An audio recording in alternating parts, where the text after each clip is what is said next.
Good morning, Kutztown University. This is Cinema Cid the Kriterion Kid on the radio voice of Kutztown University, KUR, and you are listening to Cinema Cid the Kriterion Kid, the show where I throw Criterion spine numbers into a random number generator and then generate the numbers at random and then talk about the movies associated with the spine number.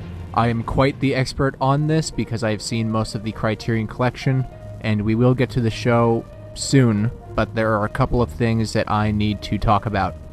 This morning, I am not in a good mood. I'm rather livid, actually. I'm so angry, right? I am fuming. Last week, there was an interruption in my show. I was just about to talk about why I think Gremlins 2 should be on the Criterion Collection, and I had another list of reasons as to why Gremlins 2 should be on the Criterion Collection, and then I was interrupted by some sort of musical cue or something like that. I had no idea what it was at the time. I had to go back and listen to last week's episode whenever it actually aired live, which is very embarrassing. I am not happy. For those who are unaware of the situation, here's what happened last week.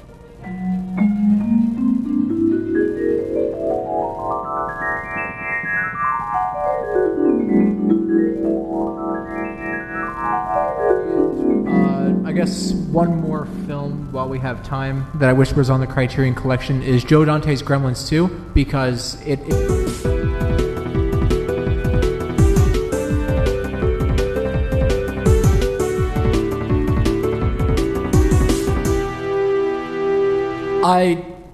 I don't know what just happened. I'm sorry. The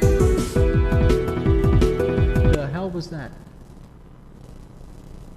There was like, I think there was like some sort of interruption. What the hell was that?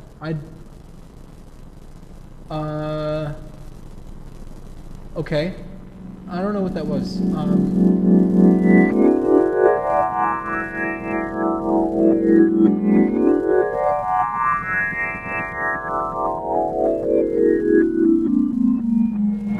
I apologize for reusing that bit, but I really need to hammer down on my frustrations of this, frankly, illegal pirate hijacking of my show. I feel like disrespected. I don't know what I did to deserve this. For those unaware of the bit that I'm referring to, I guess here's an example of when I used it the first time.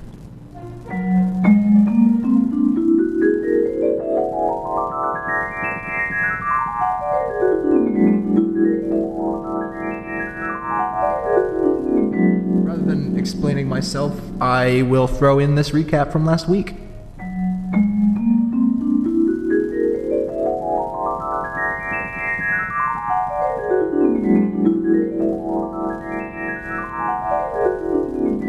Spine 1057. I hope to God that I've seen this one because I am proving to be a fraud, and I haven't seen this one. It's Jim Jarmusch's Ghost Dog, The Way of the Samurai, starring Forrest Whitaker. And to my understanding, it's a pretty sweet noir flick that is inspired by Jean-Pierre Melville's Les Samurai, which is a lit movie. This hitman, the Ghost Dog, which I guess maybe he... Wow, the Ghost Dog does not have a name. So his name is just Ghost Dog. That's not a real name unless his first name is Ghost and his last name is Dog. But he is a hitman who is employed by the mafia, and he follows the ancient code of the samurai as outlined in the book of Yamamoto Tsunetomo's sayings, recorded sayings, Hagakure. And yes, critics have noted similarities between the movie and Jean-Pierre Melville's 1967 film Les Samurai, which I have already established is lit AF.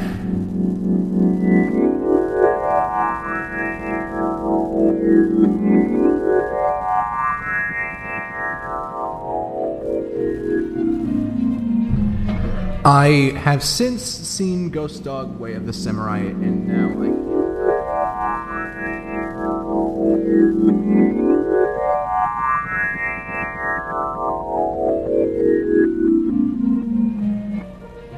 But that's besides the point. I do have an explanation for the musical cue that came up during last week's broadcast. For those unaware, Cinema Cid the Kriterion Kid used to be a video show about a year or two ago on YouTube, and I believe it just translates better to an audible experience, but I don't even know how to explain this. I am not the only person in my head. There is somebody else inside of me, and his interests are very juvenile. All he does is talk about video games. He does nothing else. He likes to play video games, and that's about it. And I am of the firm opinion that video games are for babies. Film is the adult's medium. It is objectively better, more profound, more difficult to create and to even concept. This past year has been an internal struggle to fight off this demon, and I thought I was finally successful. And now that I have a radio show that people are listening to live, where the consequences are more dire than they have ever been, it seems my year-long journey and my year-long struggle have met with nothing but failure. So I guess I am stuck in this purgatory now with this child, this video game playing child. I don't know when he's going to say anything. I don't know if he will. I hope he doesn't, because this show is not about video games. It is about movies, specifically movies on the Criterion Collection. You know what? I have a job to do. It's time to talk about movies on the Criterion Collection after I read from the Kutztown Notebook. And I hope, especially, I do not get interrupted during the advertisement sections of this show, because then I would be in very deep trouble. But I guess only time will tell. Here is a reading from the Kutztown University Notebook. Attention KU community. The Offices of Student Involvement and Alumni Engagement have embarked on a year-long project for the campus community. The Kutztown Mosaic is a living photo presentation of all things golden. Check the mosaic to see contributed photos. Share photos from the mosaic to your social media. Upload and share your photos to the hashtag #TogetherWeAreGoldenMosaic. Click the Upload a Photo, select a photo, and post. It's all at kutztownmosaic.com. This message of community interest is brought to you by the radio voice of Kutztown University, KUR.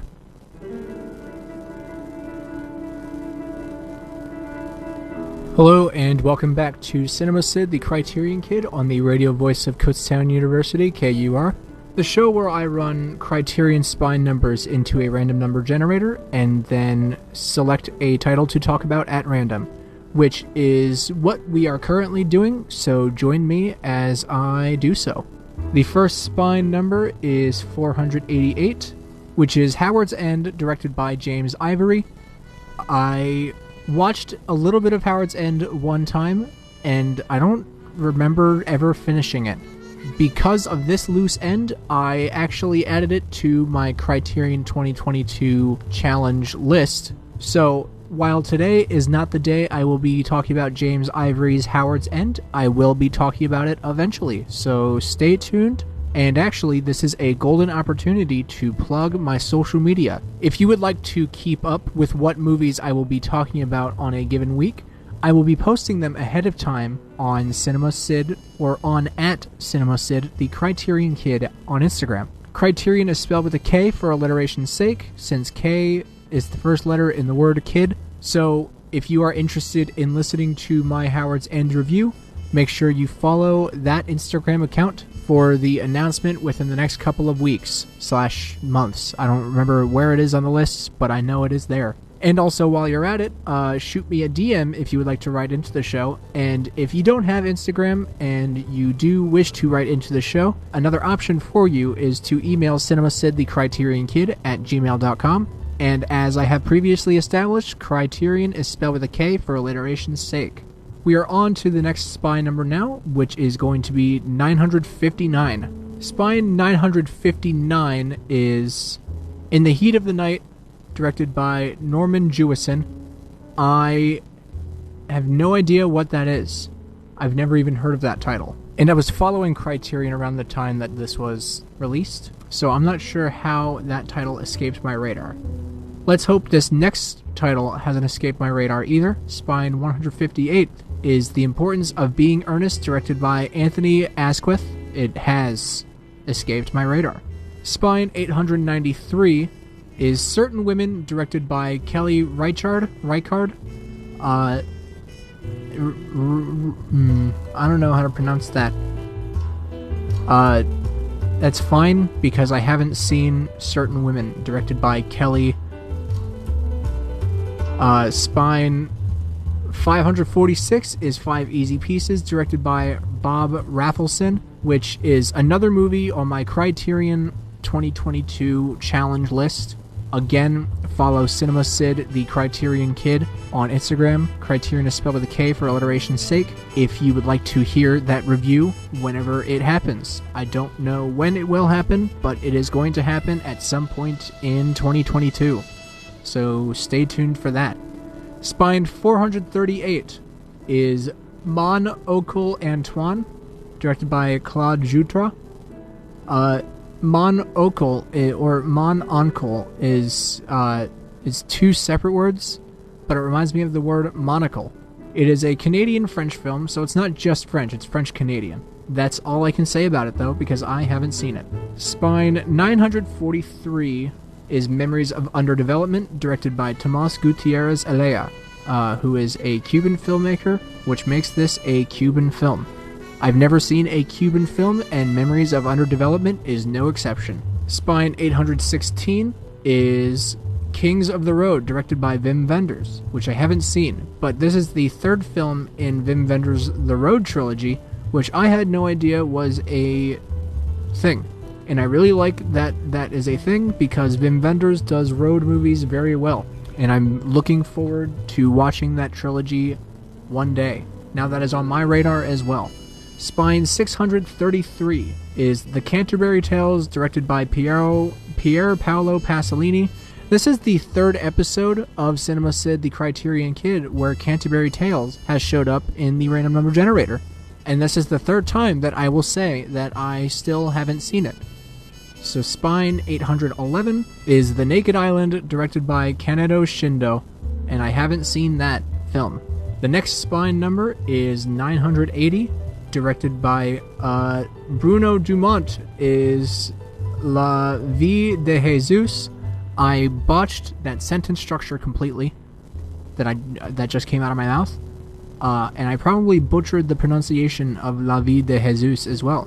But that's okay. I can't expect it to be pronounced something that I have not seen. Spine 931 is Morocco, directed by Josef von Sternberg, which I haven't seen. So Spine 153 is General Idi Amin Dada, A Self-Portrait, directed by Barbet Schroeder. And I've never... That's a long title. I hope I never get to say it again. I've never seen that. Spine 822 is Clouds of Sils Maria, directed by Olivier Assayas. I have not seen that film. Spine 752 is Vernon, Florida, directed by Errol Morris, not to be confused with Paris, Texas, directed by Wim Wenders, which is a road movie, but I have not seen that. I haven't seen Vernon, Florida. I mean, I have seen Paris, Texas. So we're going to go to the next spine number, which is Spine 40, which is Armageddon, directed by Michael Bay. and I wish I've seen that movie, because a Michael Bay film in the Criterion Collection sounds like it's a trip. But I haven't seen Armageddon directed by Michael Bay. So the next spine number is 851, which is Fox and His Friends, directed by Rainer Werner Fassbinder, and I have not seen that. The next spine up is spine 440, which is Brand Upon the Brain, directed by Guy Maddin, which I said in the last episode sounded very interesting to me. I haven't seen it yet. Spine 343 is The Bakery Girl of Monceau, directed by Eric Romer, which shows up in his box set entitled Six Moral Tales. I have not seen this film, nor have I seen any film in this Romer box set. Spine 1114 is Love Affair, directed by Leo McCarey, and again, I have to apologize because this film is not even out yet as of this airing. So therefore, it is exempt from the list of movies that I have not seen on the Criterion Collection, because it is not yet on the Criterion Collection. Spine 427 is Death of a Cyclist, directed by Juan Antonio Bardem, and I don't know what that is. Spine 415 is The Naked Prey, directed by Cornel Wilde, and I don't know what that is. Spine 975 is Funny Games, directed by Michael Haneke. I've seen Funny Games. The games are not funny. Find out why after these messages. Firstly, allow me to apologize to my cinephiles listening to this show for that previous sweeper. That previous sweeper was from A, television show, an art form that is inferior to film, and B, a cartoon which is more juvenile than video games, which is yet another art form inferior to film. I did not greenlight its creation, and its selection was random. So again, my apologies. Speaking of things that were selected at random, I am about to discuss Funny Games, directed by Michael Haneke, and state my case as to why the games are not funny. Michael Haneke's Funny Games purposely defies genre in that was actually the mission it set out to do, to defy genre, to make an audience think that it is part of a specific genre and then stab them in the heart whenever they are dead wrong. Funny Games is a criticism of violence in film and the desensitization to violence that we as people have in the modern society. Funny Games exists to be emotionally manipulative, and I personally love being emotionally manipulated, which is why I love Funny Games, and also why I love Lars von Trier. The story goes as follows. A family is visiting their lake house for a vacation, and then they are met with two home intruders who are merely looking for some eggs, but they break all of the eggs, and then they break the dad's legs with a golf club. After that, the not-so-funny games commence, and these two people psychologically torture this family, slowly picking them off one by one, and there is no happy ending. That's pretty much where the narrative ends. There's nothing really to it. It's not a very complicated story. There is no psychological dichotomy to dissect, because that was not this film's original intention. Michael Haneke is not at all interested in the psychology of the family or the killers. He is merely interested in provocatively depicting violence as realistically as possible, and uses the medium of film to criticize not only the use of violence in film, but the audiences who go to films to view violence as entertainment. And while this film criticizes violence and depicts violence in a very realistic manner, no violence is really shown except for like one scene. There's one scene where the audience actually sees a violent act happening. Everything else is off camera or implied, because Michael Haneke is of the belief that the audience's imagination is much more depraved than any practical effect could depict. Two perfect examples of this are two deliberately broken film taboos broken by Michael Haneke. One taboo of which is you must not harm animals, and the other taboo of which you must not harm children. The first death in this film is a dog, and the second death in this film is a child. And while both of these deaths are off-screen, that doesn't make them any less tragic.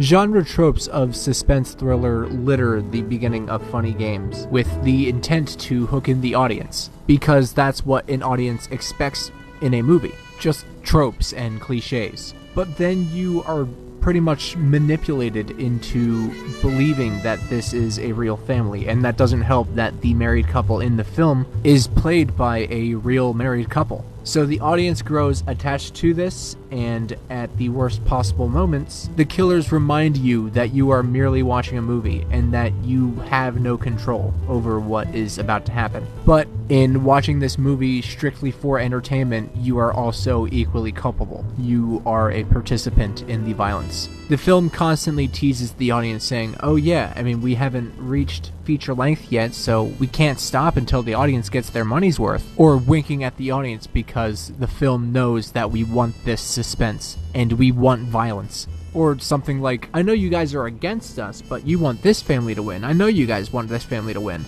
In some point in the narrative, the audience is finally given a glimmer of hope when the wife picks up a shotgun and kills one of the home intruders, which is the only on-screen violence that I mentioned earlier. When this film premiered at Cannes in 1997, this is the moment when the entire audience applauded. And it was at that point that Michael Haneke knew that he had everybody in the palms of his hands, because then the surviving killer asks where the remote is, and then rewinds time, like Adam Sandler's Click, further reminding the audience that this is merely a film and that we have no power, further waving its finger at us in shame. There is no happy ending. The killings in this film are completely motiveless, other than it's just people who want to have fun. And Michael Haneke turns this back onto the audience, who want to view violent films such as Funny Games strictly to be entertained. So in essence, Haneke was just disgusted by the notion of being entertained by violence and the suffering of innocent people, that he criticizes violence through use of very realistic and excessive violence, and specifically uses the medium of film to point out the hypocrisies of people. Funny Games is not for everyone, though I think everyone should watch it. Funny Games is pretty good. Watch Funny Games. I think that might be it for today's random spine number pick. I wish we got more spine numbers in there for me to have talked about. However, I guess I haven't seen as much of the Criterion Collection as I thought, because it took me 10 minutes to finally get Funny Games. Next up, we have the fourth film of the 2022 Criterion Challenge. Every week I select a film from the Criterion Collection, and every week is a different topic. The film I selected this week was a film from the 1940s. I had made a post about this on my Instagram account, which is @CinemaCid, the Criterion Kid, on Instagram, spelled with a K for alliteration's sake. So those who follow me know which film I'm about to talk about. I also kind of hinted at it last week, and if you want to find out what I said last week, you can listen to the show on Mixcloud if you look up KU Radio on Mixcloud. So anyway, follow CinemaCid, the Criterion Kid, on Instagram. That's Criterion spelled with a K. And if you would like to write into the show as well while I'm on this tangent, you can DM me on Instagram or email cinemacidthecriterionkid@gmail.com. Now, if you will allow me a brief intermission, I will get to this week's pick in about a minute or so. Until then, enjoy this smooth jazz that is pretty apropos to the soundtrack to me talking about Criterion films. Okay, so let's get right to my Criterion 2022 pick, Week 4, a film from the 1940s, Orson Welles' Citizen Kane. Citizen Kane is Orson Welles' 1941 tour de force, a cinematic masterpiece. So much so that the tagline for Citizen Kane is simply, it's fantastic. That's all it has to say about Citizen Kane, because that's all there is pretty much to say about Citizen Kane. It is about a newspaper tycoon who dies in the beginning of the movie, and his final words are Rosebud. My apologies. His final word is Rosebud. Rosebud is a compound word in this case. And in an attempt to cash in on the titular Citizen Kane's death, a group of newspaper reporters try to discuss what Rosebud might have meant, because they know that this could be front-page news. So over the course of the film, the news reporters are talking to everybody that has ever been acquainted with the titular Citizen Kane, his friends, his family, his employees, and the way that the film is told was very revolutionary for 1941 in that it was a non-linear narrative, which has never happened up to that point. And Orson Welles was a very creative screenwriter, and I'm impressed that he was able to concept something like that complex, all on his own. And that is on top of also directing the piece and starring in the piece.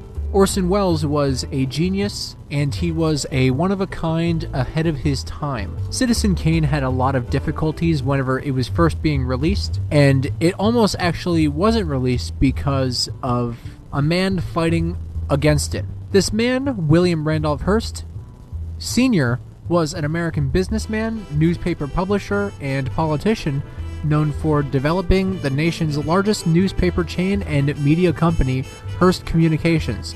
It was believed at the time that Citizen Kane was actually a fictional take, or kind of like a dramatized take of William Randolph Hearst Sr. But other than all of the things that my extensive research has suggested, I really do not see the similarities. Because while Citizen Kane is a masterpiece, and it is very based in reality, it is very plausible to happen in real life, it is still fictional.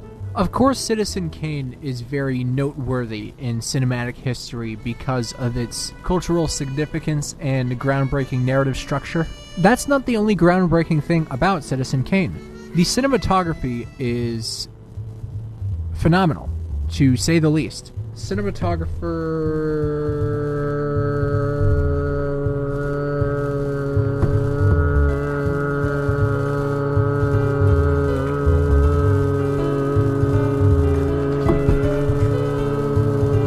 Greg Toland uses a bunch of wide-angle lenses to make sure that everything is constantly in focus all of the time, comparing it to movies around this time where everything is kind of like bland in presentation, where all you have are pretty much just medium shots or maybe full shots, barely showing any of the background, not giving any of the background character. Citizen Kane stands out because of the use of its wide-angle lenses. Greg Toland masterfully extrapolates the isolation and loneliness that the titular Citizen Kane progressively surrounds himself with, by showing every single inch of the biggest rooms that Orson Welles could find. These rooms are very empty, and in the background, characters are very, very small. And occasionally in the foreground, characters are uncomfortably big. For example, the opening shot of one of the opening shots of the movie, I can't remember if it's the exact opening shot, but one of the opening shots of the movie is a close-up of Orson Welles' very hairy upper lip as he states his dying words, and I think that was closer than I have personally ever wanted to see a person's mouth. On the contrary, in the scene where his second wife tells him that she does not love him anymore while she does a puzzle, he is in the background, very far away in the background, and he's like a little itty-bitty ant. And the physical space that is between them is almost unbearable to look at. It's very uncomfortable. I think that's the word that I would give the cinematography of Citizen Kane, uncomfortable. I don't think a movie sans 1941... I don't think a movie before 1941 has looked this uncomfortable, and I think Citizen Kane was the first uncomfortable-looking movie. Take that descriptor as you will. Now, not only is Citizen Kane significant in cinematic history, it is also very significant in Criterion history, as it is the first Laserdisc that they have ever put out, and I believe Criterion started with Laserdisc.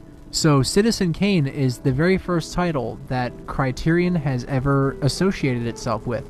And now it comes full circle, because now we are at Spine 1104, and Citizen Kane happens to be the first 4K UHD Blu-ray laser UHD disc that Criterion has put out, and I think it is worthy of such an accomplishment, an accolade. However, I apologize in advance to Criterion for saying this, but shame on you. I hope you're listening to this show. I want you to never do this again. But apparently the color transfer of the... I think it might have just been the regular Blu-ray, so I was kind of the one that was at the butt end of this. But I guess the color transfer of one of the Citizen Kane releases, one of the new Citizen Kane releases, about a third of the way through kind of messed up. And I don't know what the color looked like. I think it... I don't know what happened. It got either like too dark or something.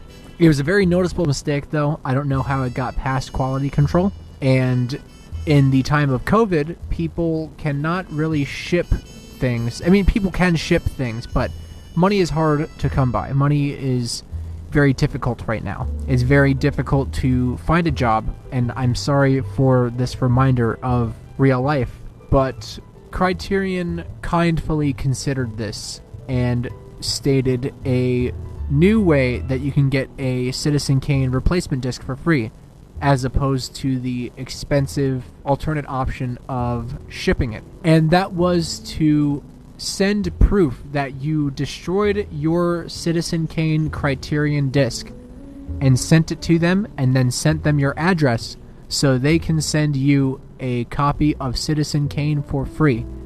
The disc, I mean. You can still keep the case. So yeah, despite the fact that Criterion may have some quality control issues, which, by the way, that's not the only one, because I see a lot of typos in my subtitles occasionally.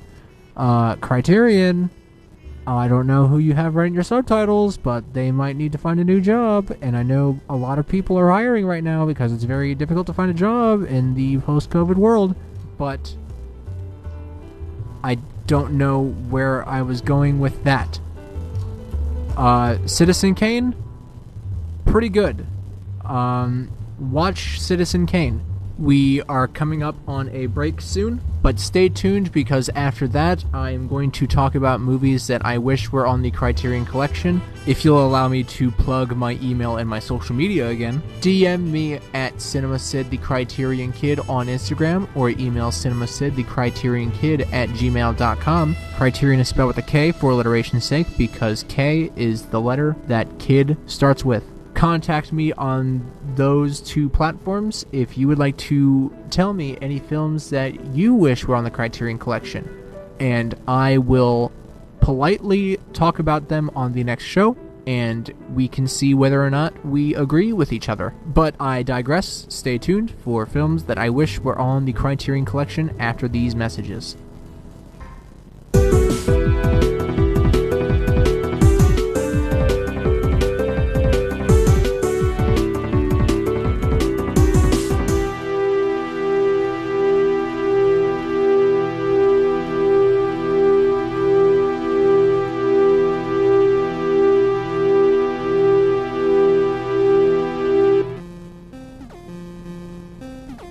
Hello, Kutztown University. Thank you for listening to my show, Gamer Corner.